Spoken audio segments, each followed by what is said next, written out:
Well, more work to do. Those words from President Biden today, as we learned a key inflation measurement grew faster than expected. Those numbers shaking up Wall Street, with stocks wrapping up their worst week of 2023 so far. Look at those numbers.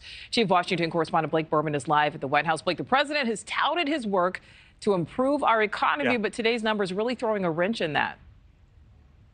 Yeah, and the worry here, Nichole, is that there is a potential step backwards, maybe even a slowdown when it comes to the fight against inflation. There was a new reading out today, and what it shows is that most goods and services that we pay for increased by 4.7% over the past year.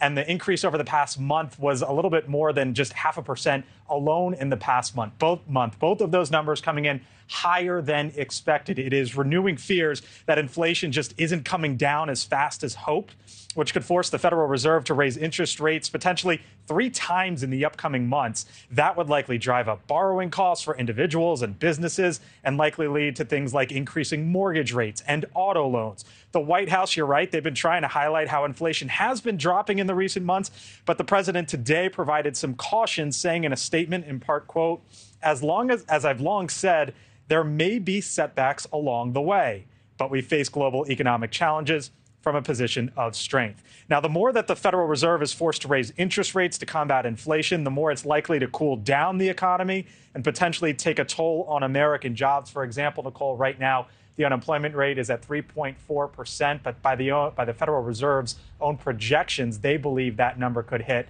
as high as 4.5% by the end of the year. Yikes. And like lots of Americans, still really feeling the pinch each and every day on their wallets.